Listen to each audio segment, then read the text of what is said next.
Olá, está começando o podcast Centro do Debate, onde nós buscamos aquilo que é essencial e relevante sem inflexões. E o assunto de hoje é resiliência climática, um tema que preocupa não só gaúchos, brasileiros, mas todos os cidadãos e cidadãs do mundo. E a nossa convidada é a meteorologista Ludmila Porman.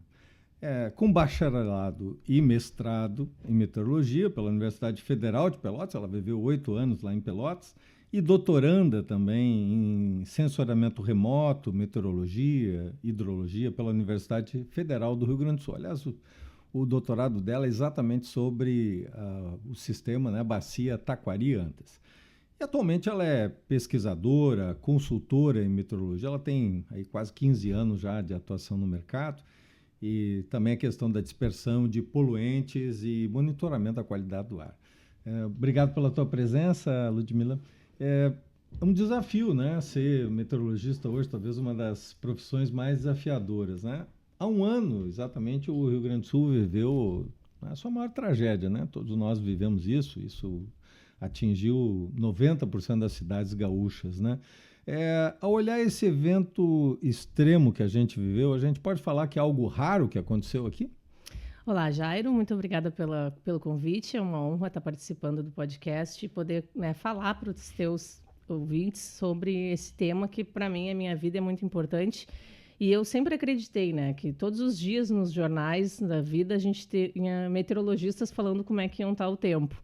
E aí, quando eu decidi ser meteorologista, foi uma das principais questões para mim, que era poder informar as pessoas e auxiliar na defesa civil da população. E, na verdade, o que acontece? Daqui para frente, né, esses temas vão ser recorrentes e a gente tem que prestar atenção nessas questões, porque vai modificar a vida de todos nós. E esse episódio, eu vejo assim muitas questões, se fala muito sobre um evento extremo, foi a maior enchente da história do nosso estado, mas efetivamente o quão raro foi esse evento, a quantidade de chuvas, por exemplo, que eu sei que algumas regiões chegam a chover 1.000 milímetros, né? Mais de 1.000 milímetros, algumas, nós temos várias bacias aqui no Rio Grande do Sul. O que representa esse evento extremo de 24? Isso mesmo. Só que, assim, há 20 anos já vem se comentando, se falando sobre as mudanças climáticas. Acredito que até antes, né? Na Rio 92, eu era pequena e os cientistas já alertavam a população sobre a nossa intervenção humana no planeta. E esse evento, ele é caracterizado como mundialmente um dos eventos de chuva mais impactantes do mundo. No Brasil, é o maior até hoje já registrado em questão de quantidade e tempo, né? Existem grandes chuvas que ocorrem no Sudeste, como em Minas Gerais, como no Rio de Janeiro, na época da zona de convergência do Atlântico Sul, mas são semanas de chuvas, né, recorrentes. Mas em 4 dias, quase 1.032 milímetros é um recorde que eu não gostaria que tivesse acontecido no nosso estado, mas aconteceu. E esse evento ele vem demonstrar de que o Rio Grande do Sul ele é uma das regiões que mais chovem no planeta. A nossa posição geográfica no globo ela é de encontro das massas de ar frio e ar quente. E nós temos uma topografia, né, de que o nosso estado ele vai subindo, digamos assim, em altitude. E aí a massa de ar frio que entra forma grandes nuvens de chuva e ocasiona, então, todos os anos a gente tem algum tipo de inundação no Rio Grande do Sul, né? A nossa topografia, a nossa geografia nos dá, infelizmente, essas condições. Mas esse de 24 foi, historicamente, vai ser daqui para frente estudado pelo planeta inteiro, porque foi um evento muito intenso e catastrófico. Ludmila, nós tivemos a enchente de 1941, que era a referência que nós tínhamos, né? Meu pai, por exemplo, pegou a enchente de 41 e pegou agora de 24. Meu pai tem 98 anos. Aconteceu no dia 8 de maio de 1941. Né? Veja que há uma coincidência aqui novamente no tempo. Né? Aqui foi agora esse episódio 5 de maio de 2024. Quais são as semelhanças e também as diferenças desses dois episódios? Claro que a gente está falando em Porto Alegre, tinha 200 mil habitantes, né? Canoas, por exemplo, a cidade que eu nasci tinha 17 mil habitantes, hoje tem 350 mil, Porto Alegre tem 1.400.000. Mas do ponto de vista do clima, daquele episódio extremo, o que é semelhante e o que é diferente entre 41 e 24? Essas semelhanças, digamos assim, de épocas do ano de ocorrência de grandes chuvas não são meras coincidências, né? A gente tem, sim, as estações do ano em que a gente tem probabilidade de ocorrência de maiores precipitações ou não. O Rio Grande do Sul, mesmo ele tendo um regime constante de chuvas, a gente tem, né, nesse início de outono e inverno, sempre condições para maiores temporais, assim, intensos, e no auge do nosso inverno também a gente considera a estação chuvosa do nosso estado. Mas as diferenças entre a cheia de 41 e a de 24 são as seguintes.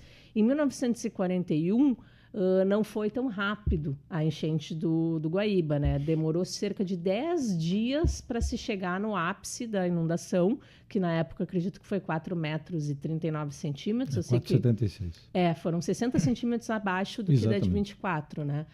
E a de 24 demorou 2 dias para chegar no ápice, né, nos 5 metros e pouco.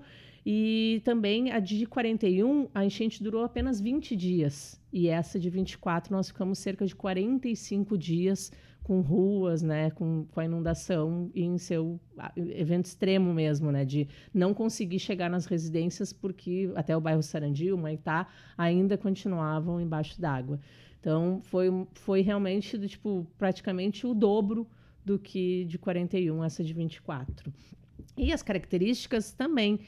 Na época de 41, choveu cerca de 8 dias para chegar num nível que também não foi quase 1.000 milímetros como a de 24. E a de 24 em 4 dias, em torno de 1.000 milímetros, e numa região muito mais extensa, né? 96% dos municípios do Rio Grande do Sul foram atingidos, e em 41 só a nossa região metropolitana, digamos assim, Vale do Taquari, que sofreram alguma coisa. E nessa de 24 não, a gente viu, né, toda a região central e norte e nordeste do estado e o sul, né, até Rio Grande e Pelotas, serem atingidos por essas grandes chuvas. Ludmila, eu tive a oportunidade de ler os estudos que nortearam os engenheiros para construir o sistema de proteção, seja Porto Alegre, Canoas, São Leopoldo, Novo Hamburgo, enfim, na região metropolitana. E lá faz referência à chuva de 41 numa recorrência de 370 anos. Né? Quer dizer, se a gente fosse pensar só daqui de 1941, dá lá 2.311, né? O que aconteceu? O relógio da natureza andou mais rápido? É isso? Ou os cientistas, os meteorologistas estavam errados naquela previsão de 370 anos? Na verdade, todos esses estudos hidrológicos, né, eles levam em conta essa questão de 100 anos na frente, mas não que eles erraram, é que nós aceleramos muitos dos processos, né, que estão acontecendo hoje em dia. Al Gore já, na época de 2000, 2002, já dizia essa verdade inconveniente, temos até o documentário, e as pessoas igualmente não quiseram acreditar ou negaram, né, achando que o planeta se defenderia de alguma forma. Mas não, o que eu sempre costumo dizer, inclusive em aula, é o seguinte, a gente foi lá, perfurou, né, a crosta terrestre a quilômetros de distância, né, da nossa superfície, retirou uma matéria orgânica que levou 300, 400, 1.000 anos para se decompor e chegar lá, puxou para cima, tacou fogo e lançou isso na atmosfera. Então, não tem como o planeta se defender de uma real atrocidade que nós, seres humanos, fizemos, né? A gente puxar petróleo das profundezas e botar fogo na superfície, a gente não está deixando o planeta seguir o seu ciclo natural. E aí as consequências chegaram, né? Não são mais lá na frente, já estão aqui.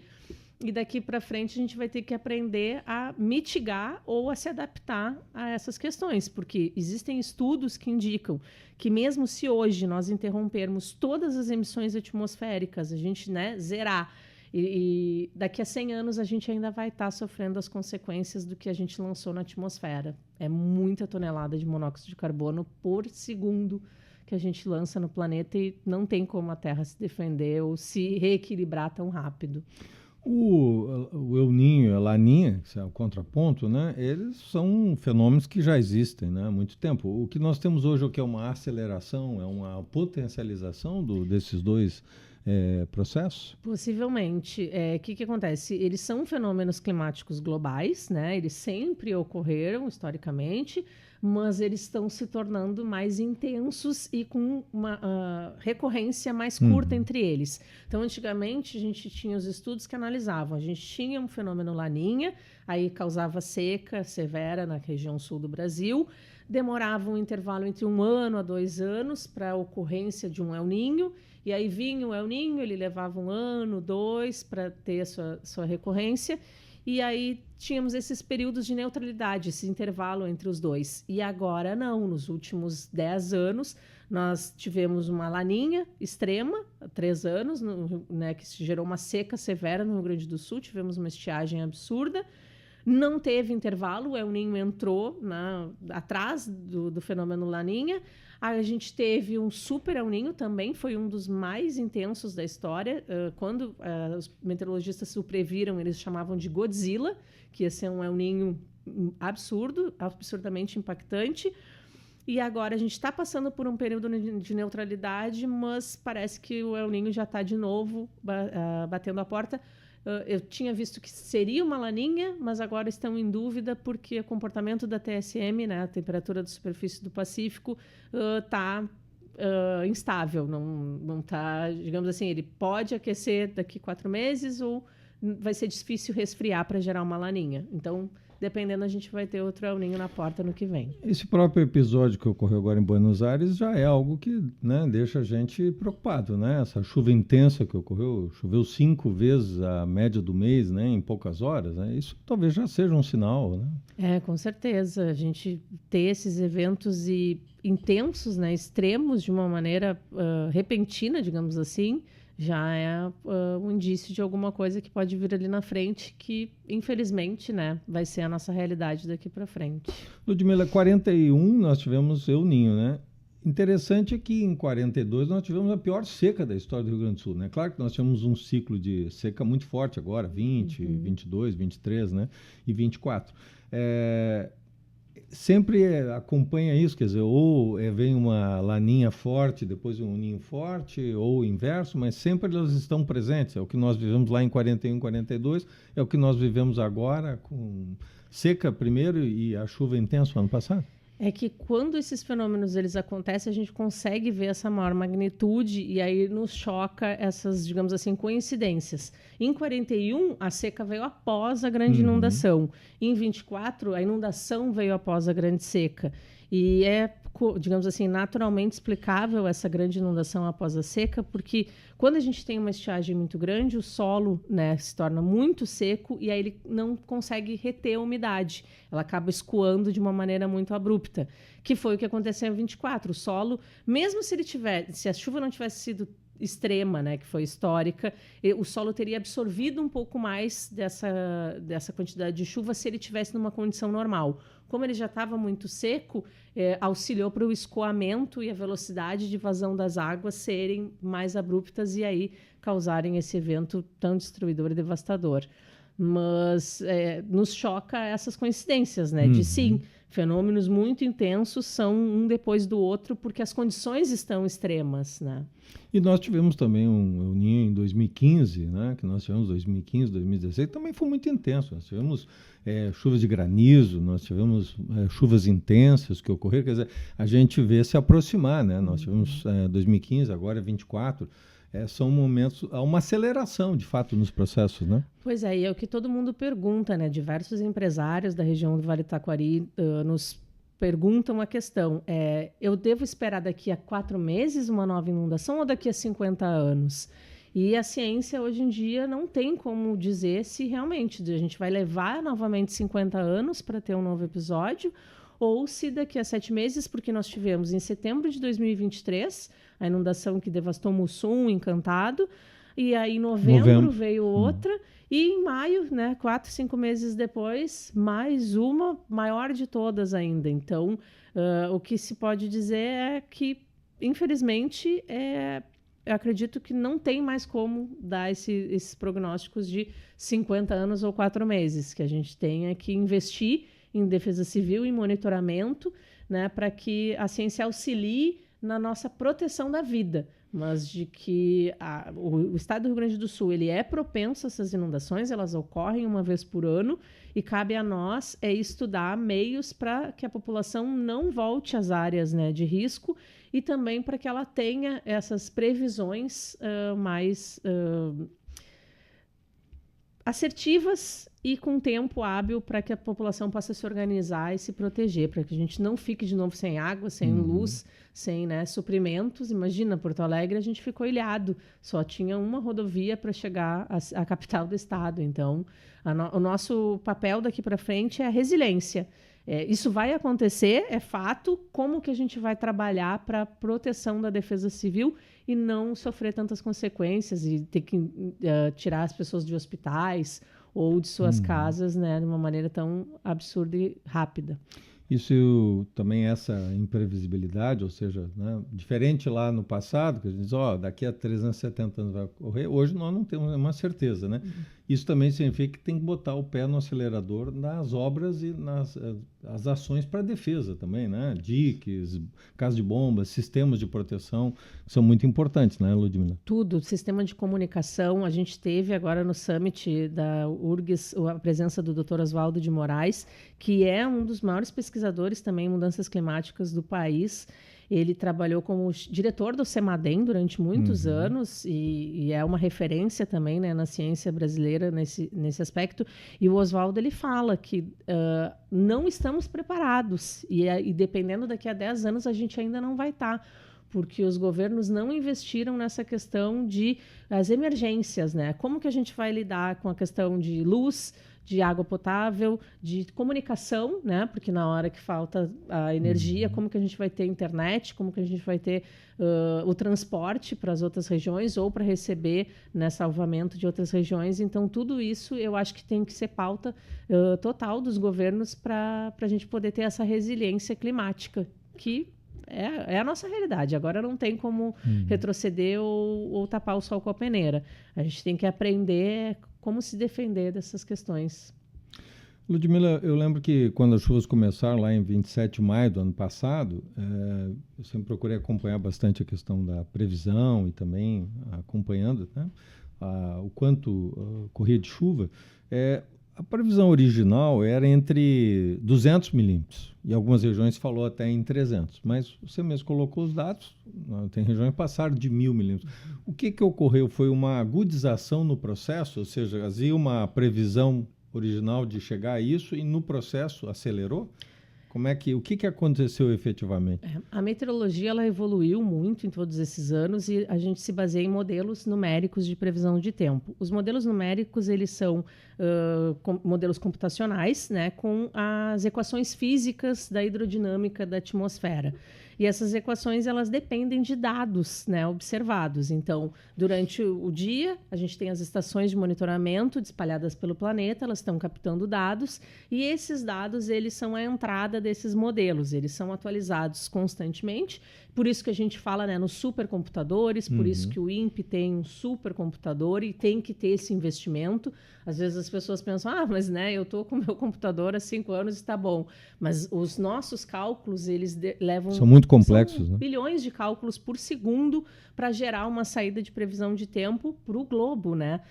Também a gente costuma dizer, o desafio do meteorologista num determinado ponto dessa esfera gigantesca, que é alimentada por um reator que está 7 milhões de quilômetros daqui, em constante movimento, a gente tem que saber se chove ou não naquele local.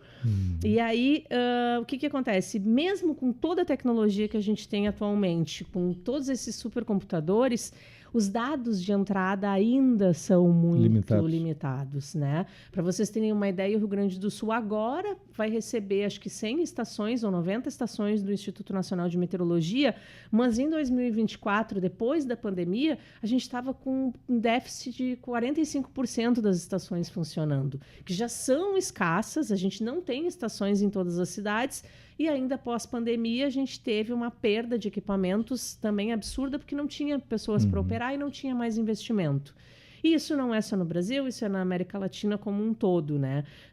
Também, os Estados Unidos, se a gente pegar um mapa e botar luzes sobre ele para todos os radares que eles têm, chega a dar um clarão. O Brasil, a gente tem cerca de 7 ou 8 radares meteorológicos em funcionamento, né, que não dão problema na hora que chove. Então, falta muito equipamento, falta muito dado. E aí, o modelo, ele tem uma entrada reduzida dessas informações, ele não vai gerar uma previsão, né, a contento, né? Entra dado ruim, vai sair dado ruim. Então, dentre tudo isso, mesmo com essa previsão, digamos, de 50% de menor quantidade, ainda foram, né, previsões que estavam indicando o local, né, a grande catástrofe que poderia ocorrer.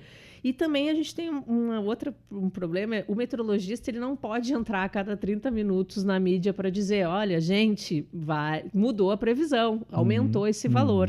Então, hoje em dia também a gente tem na palma da mão, no celular, se as pessoas ficarem, né, observando, esse é o meu trabalho, mas se uma pessoa decidir, não, eu vou olhar hoje a previsão, vamos ver como é que ela se comporta, e ele abrir a cada 1 hora o celular e olhar o modelo, ele vai ver diferenças, né, de oscilação na previsão. Às vezes a chuva desaparece ou às vezes ela se intensifica em questão de horas. Mas os meteorologistas, eles deram um alerta, eles indicaram a região. O governo do Rio Grande do Sul foi fantástico, tanto, né, a parte da Defesa Civil, que vem acompanhando e vem trabalhando com os principais centros, né, do Estado e do país há muitos anos, está aumentando essa credibilidade, então está realmente dando alerta, e hoje em dia eu vejo muitas pessoas também dizendo, mas deu o alerta e não aconteceu nada. Mas esse é o nosso trabalho. A gente diz que tem a probabilidade, se não acontecer, que bom. Você está na sua casa em segurança ou você voltou para sua residência e está tudo certo. Agora, se acontecer, a gente também fez um bom trabalho porque te alertou que, né, de uma determinada maneira, poderia te causar um transtorno aquela precipitação. Então, ainda é uma deficiência em questão de monitoramento, Jairo, mas em tecnologia a gente precisa só mais um pouco de investimento, não só do Brasil, mas dos governos da América Latina como um todo, né? Não só o Brasil tem deficiência. O governo do estado está investindo nisso, né? A utilização de radares e também estações. Esse é o caminho, então, é o que falta hoje, digamos, para ajudar, são ferramentas fundamentais para os meteorologistas? Isso seria o caminho? Quer dizer, mais estações, mais radares? É a comparação. Esse é o caminho. Esse é o caminho. E desde quando eu comecei a trabalhar, porque a gente tem hoje, nossa, tá 70% melhor, mas falta muito ainda. Porque eu também costumava brincar, o meteorologista no Brasil ele era um Indiana Jones. Né? A gente, com uma pedra e um pedaço de pau, a gente fazia previsões incríveis para o país. Enquanto nos centros mundiais, tipo Europa, Estados Unidos, que sofrem historicamente com as intempéries climáticas, o investimento deles eles sabem o quanto custa, né? Se tu não previu, o teu prejuízo depois de acontecer o evento vai ser muito pior do que tu colocar $1, digamos assim, por mês para fazer aquela previsão. E o Brasil agora, depois da catástrofe de 2011, que foi criado o CEMADEM, agora, depois de 2023, 2024, que as pessoas estão se acordando para, cara, a gente vai ter que investir nessa tecnologia para não ter que gastar depois. E olha quantos bilhões, né, de reais e perdas econômicas e também de vidas a gente teve nesses fenômenos. E aí, com esse avanço, vai ser muito bacana. E o Rio Grande do Sul já está num caminho que eu considero bom. Né? Eles fizeram um contrato da Defesa Civil para a contratação de um radar meteorológico para a região metropolitana de Porto Alegre. Tem agora uma empresa de meteorologia contratada dentro da prefeitura para previsão. Eles estão com um plano de fazer também um centro regional de meteorologia. Infelizmente, a gente teve o concurso nacional unificado ano passado, o CNU, em que era para contratação imediata de 40 meteorologistas, mas o quadro do Instituto Nacional pediria em torno de 120 a 150 meteorologistas, mas se esses 40 já forem absorvidos, já é também uma grande coisa. Eu não sei se a população sabe, mas o Instituto Nacional de Meteorologia, ele é dividido em distritos, e o do Rio Grande do Sul se chama 8º Distrito, ele cuida do Rio Grande do Sul, Santa Catarina e Paraná. A gente tem um meteorologista. Apenas. É muito o Marcelo pouco, né? Schneider é um guerreiro. A gente tem comentado que ele deve abrir e fechar as portas do centro e varrer porque ele não tem mais investimento. Quando teve, né, diversas questões econômicas em que o país teve que investir em saúde, teve que investir, né, nas questões de pandemia, essa parte, né, do Ministério do Meio Ambiente, da Agricultura, foi deixada de lado. E aí os meteorologistas foram se aposentando, o quadro não foi sendo reposto, e infelizmente absurdo, mas tomara que, né, daqui para frente esses concursados sejam absorvidos, mais concursos ocorram e que seja realmente criado o centro regional, porque a gente sempre lutou contra isso, que o Rio Grande do Sul é o estado de entrada das principais massas de ar frio, dessa ocorrência de chuvas, e é o estado brasileiro que não tinha um centro regional, né, de previsão. A UFPEL faz um trabalho bacana com o Centro de Previsão Meteorológica. Mas Santa Maria também tem um centro, né? Mas eles são de pesquisa. Eles não podem gerar produto para a população, né? É uma universidade, ela não pode ter um técnico trabalhando 24 horas lá dentro. A legislação não permite. Então, na hora das tempestades, na madrugada, não tinha para quem recorrer. Então, tomara que daqui para frente a gente mantenha esse investimento, a população cobre, porque isso vai fazer grande diferença. Ludmila, aqui o Lago Guaíba nós temos as 5 grandes bacias, né? Nós temos o Jacuí, o Taquariantas, você tem o Caí, o Sinos e o Gravataí, ou seja, uma vasto... E o Camaquã.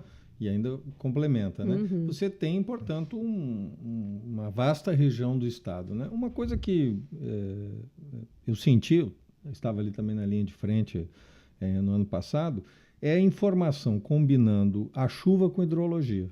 Eu sei que esse é o tema do teu doutorado, né? Você está fazendo doutorado sobre o Taquariantas, né? Por exemplo, informações sobre as bacias, sobre a questão dos rios e a questão da chuva. Essa ação combinada, ela não chegou efetivamente, porque nós tivemos aqui, sempre é importante lembrar isso, um colapso do sistema, né? Ou seja, em cidades como Canoas, São Leopoldo, Porto Alegre, porque eles foram concebidos para enchente 41, né? Lá em torno de 4,76 metros, 5 metros, e nós ultrapassamos essa barreira. Diante disso, não seria necessário a gente ter realmente esse centro, ter um sistema de informações 24 horas por dia, para que esse trabalho da Defesa Civil fosse mais articulado? Porque houve uma certa... Isso só apareceu efetivamente, eu recordo, que essa questão de 41, que poderia ultrapassar 41, só aparece na tarde de sexta-feira, no dia 3 de maio. E, de fato, à noite, né, por volta das 21 horas, o nível do Guaíba ultrapassou o percentual de 41, a altura de 41. Não é necessário ter um sistema mais sofisticado de informação? Sim, sim. Nós tínhamos, né, uma determinada rede de monitoramento. Por causa disso, né, o Rio Grande do Sul anualmente tem algum tipo de inundação nessas 2 grandes bacias, a do Rio do Uruguai e aqui a do lado leste do estado, dos rios que tu citou. Só que também eram instrumentos antigos, eram instrumentos que estavam mal posicionados, digamos assim, na força da inundação, na quantidade de vazão foram levados, né? A maior parte dos instrumentos sobrou uma régua, que foi a do Porto de Porto Alegre, que ainda não era uma régua oficial, era uma régua que um professor da URGS construiu num protótipo, instalou na região do Porto e foi o único instrumento que continuou funcionando para medir a inundação de 24. O resto foi tudo levado embora, estações da ANA, estações da Secretaria do Meio Ambiente do Rio Grande do Sul, estações da CPRM, que é o Centro de Geologia Brasileiro, e agora eles estão fazendo um esforço absurdo junto com a Agência Nacional de Águas para reestabelecer os sistemas, colocando em pontos mais altos, digamos assim, para que mesmo... Mais protegidos, mesmo que os rios, né, cheguem a 20, 25 metros, como foi de 24, que esses instrumentos não sejam novamente levados. Mas é a mesma questão da meteorologia, né? Tem que ter mais investimento, tem que ter mais olhar técnico e clínico para isso, de os governantes deixarem, né, com que esse investimento seja realmente colocado em prática. E a URGS fez um trabalho incrível, né? O Instituto de Pesquisas Hidráulicas, que é o IPH, foram tipo, meus mestres, e quando eu vi na mídia que foram eles que pegaram os modelos... O alerta que foi dado foi pelo foi pH, pelo né? pH. Eu recordo quando eles mostraram a mancha de inundação e eu vi aquilo na mídia que atingiu o aeroporto. Era inacreditável, imagina eu que trabalho todo com lado, isso. Aquilo foi estarrecedor, né? Mas ele chegou muito no final, né? Mas foram eles, sem dúvida. Né? Eles que deram a curva, quantos metros chegaria e quanto tempo duraria. Ninguém acreditava, né? Tipo, o telefone não parava de tocar, não, mas isso vai durar 7 dias. E lá o IPH já tinha dito, olha, uma inundação de 40, 45 dias, preparem-se. Então, a universidade conseguiu também, né, demonstrar para a população de que todos os produtos que eles geram né, para a defesa civil, para as pessoas, né, não é uma coisa acadêmica que fica só dentro de teses e livros guardados na biblioteca. E é isso, que tipo, a população compreenda que estudar é o melhor caminho, né? A gente tem que se informar até para poder ter discussões críticas sobre os temas e saber o que nos engloba, né? Onde que a gente está inserido, cobrar dos governantes e eleger pessoas que tenham essa vontade de melhorar, né, todo o sistema e a vida de todo mundo, e que daqui para frente, daqui 1 ano, vão esquecer. Agora ainda está muito recente, né? Mas ano que vem, ou daqui a pouco, vem outra seca, as pessoas acabam do tipo, não, mas isso nunca aconteceu. E aí param do assunto estar na mídia ou param de debater sobre o tema. Essa questão que você mencionou, né? A enchente 41, veja, só a resposta a 41 para Porto Alegre e para as outras cidades da região metropolitana só vem em 68, né? É que houve um delay aí, né? O grande risco é esse, Ludmila, talvez o futuro se perder um pouco a dimensão e deixar de investir, né? E aí eu refiro a um episódio, gostaria que tu falasse um pouco sobre o tornado que nós tivemos, né? Porque quando a gente vê os Estados Unidos, você falou isso, lá onde eles têm esses eventos extremos, eles avançaram muito, é muito sofisticado o sistema, né, de avaliação. Quer dizer, uma lição que eles aprenderam, quer dizer, nós, né, a gente tem esse atraso, 41, 68. Imagina a gente esperar aí mais 20 anos para tomar decisões. Quer dizer, essa questão, ela existe, quer dizer, o Rio Grande do Sul está, digamos, né, sob o risco de eventos extremos. O tornado é mais uma prova disso. Sim, e são fenômenos que se tornaram mais visíveis. Eu me lembro quando eu entrei na universidade em 2004, foi quando houve o Catarina, que foi o primeiro, e é um furacão que aconteceu no Brasil. Que é o primeiro foi o primeiro grande evento. No hemisfério. Isso, para as pessoas se alertarem de que isso acontecia aqui. Os tornados, eles sempre ocorreram, mas como a gente não tinha equipamentos para filmar, era tratado como vendaval. Um vendaval. Então, se a gente pegar, né, toda a história de jornalismo do Rio Grande do Sul, vendavais sempre ocorreram. Sim, só que agora a gente consegue catalogar, consegue filmar, de que não, são tornados, são microbursts, que é as microexplosões que aconteceram em 31 de janeiro de 2015. Eu acredito que Porto Alegre, o Parque Marinha foi devastado. Outras microexplosões já aconteceram no estado e agora a gente consegue, né, dar esse diagnóstico. Esses eventos, eles sempre ocorreram, mas eles estão se tornando mais comuns. A população agora consegue perceber e já os conhece, né? Já tem, digamos, um conhecimento maior sobre os temas. E daqui para frente eles vão continuar acontecendo. E é isso. Se a gente não tiver instrumentos para poder prever como os Estados Unidos faz e também não tiver consciência da população de que a previsão, cerca de 72% dos alertas nos Estados Unidos, eles não ocorrem. Mas a população não deixa de respeitar e acreditar na previsão dos meteorologistas, porque desses 72%, 28% aconteceram e são, né, catástrofes ou são coisas que perturbam a sua vida e funcionamento das cidades. E aqui no Rio Grande do Sul não vai ser diferente. Muitos dos alertas que vão ser dados daqui para frente, eles não vão ocorrer, mas a população tem que compreender e respeitá-los, né, para que a sua organização econômica e de próprio transporte não seja tão afetada. Então, tem previsão de uma grande chuva. A Defesa Civil indica que não saiam de casa, se possível, naqueles horários. Se a população começar a compreender e respeitar, e também que essa informação chegue realmente, né? Porque muitas vezes, dá na grande mídia, mas não é todo mundo que tem acesso. Então, a gente tem que também encontrar meios de que as informações sejam melhores passadas, e é isso que está se estudando daqui para frente. É como que a gente vai conseguir informar efetivamente as pessoas daqui para frente. Ludmila, se fala hoje na questão do celular, né? Sistemas de informação, isso já tem em outros países, isso pode ser um bom caminho, né? Porque o celular todos nós hoje temos, tá, né? O uso. Há uma mensagem de texto, quer dizer, mesmo que você não tenha internet, você recebe aquela informação. Esse sistema está sendo testado hoje já, né? Antigamente ele era por cadastro, né? As pessoas entravam no site da Defesa Civil, cadastravam o seu CEP, o seu telefone para receber o alerta da sua localidade. E se estuda daqui para frente ser para todo mundo, né? Se você está naquela região, o seu telefone está ligado sinal, àquela estação de rádio tu vai base, receber a mensagem, queira automaticamente, ou não queira. né? Isso. E é o futuro, porque realmente todo mundo tem o equipamento na palma da mão.